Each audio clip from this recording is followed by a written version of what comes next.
अदालतों की संरचना। भारत की न्यायिक प्रणाली एक पिरामिड की तरह संरचित है, जिसमें विभिन्न स्तरों पर विभिन्न प्रकार के मामले निपटाए जाते हैं। सुप्रीम कोर्ट एपेक्स ये भारत का सर्वोच्च न्यायिक निकाय है, जो अंतिम अपीलें सुनता है और संवैधानिक मामलों का निपटारा करता है। हाईकोर्ट प्रत्येक राज्य या राज्यों के समूह के लिए एक उच्च न्यायालय होता है, जो अपीलीय और कुछ मूल मामलों को देखता है। जिला और सेशंस कोर्ट, डिस्ट्रिक्ट और सेशंस, ये सिविल और गंभीर आपराधिक मुकदमों की मूल अदालतें हैं।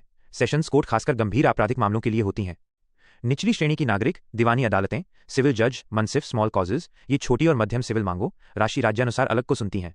Magistracy court, judicial magistrate, JMFC CJM, metropolitan magistrate, अधिकांश मामूली व सामान्य आपराधिक मामले इन अदालतों में चलते हैं।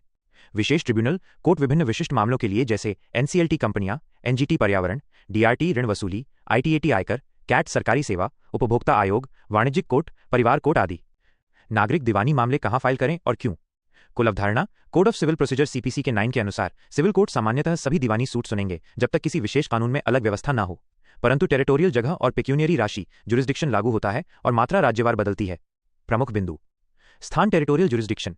सीपीसी 1/5-21 के सिद्धांत के मुताबिक जहां से मुकदमा लगाया जा सकता है, प्रतिवादी का निवास, कामकाज या जहां कारण कार्रवाई हुआ। पैसों की सीमा पेक्यूनियरी। कई राज्यों में जूनियर सीनियर सिविल जजेस और डिस्ट्रिक्ट कोर्ट के लिए अलग अलग सीमा है। ये राशि राज्य के अधिसूचनाओं हाई कोर्ट नियमों से जांचें। Commercial disputes. Commercial courts act के अंतर्गत वाणिज्यिक विवादों के लिए विशेष कमर्शियल कोर्ट डिवीजन बनाए गए हैं। 2018 के संशोधन के बाद कमर्शियल कोर्ट के न्यूनतम मूल्यमान मिनिमम वैल्यू को घटाकर 3 लाख रुपए किया गया था। उपभोक्ता कंज्यूमर मामले। कंज्यूमर प्रोटेक्शन एक्ट 2019 और केंद्रीय नियमों ने district state national consumer commission के लिए पेक्यूनियरी सीमाएं तय की। केंद्र ने 2021 में नियम जारी कर इन आयोगों के दायरे का नया बंटवारा अधिसूचित किया। डिस्ट्रिक्ट कंज्यूमर कमीशन 50 लाख रुपए तक के मामले।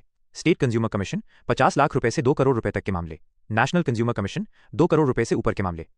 आपराधिक क्रिमिनल मामले किस कोर्ट में चलते हैं?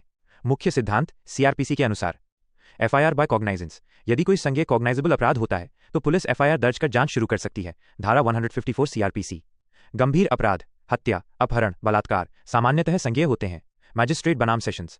मैजिस्ट्रेट कोर्ट सामान्यतः मामूली व कम सजा वाले अपराधों की सुनवाई करती है। कोर्ट ऑफ सेशन गंभीर अपराधों जिनकी सजा मौत, आजीवन कारावास या लंबी अवधि है का ट्रायल करती है। Summary trials. कुछ मामूली अपराधों के लिए त्वरित सुनवाई की सुविधा है। सीआरपीसी 260। प्रमुख विशेष कोर्ट ट्रिब्यूनल और उनके मुद्दे कहां जाएं? एनसीएलटी, एनसीएलएटी कंपनियों के मामले, पुनर्गठन, दिवाला, insolvency, winding up. NGT national green tribunal पर्यावरण संबंधित मामले, पर्यावरण संरक्षण और क्षतिपूर्ति। डीआरटी, डीआरएटी डेट रिकवरी ट्राइब्यूनल्स बैंकों, वित्तीय संस्थाओं के ऋण वसूली मामलों के लिए। ITAT income tax appellate tribunal आयकर से जुड़े अपील मामले। कैट सेंट्रल एडमिनिस्ट्रेटिव ट्राइब्यूनल सरकारी सेवा कर्मियों के सेवा संबंधी मामले।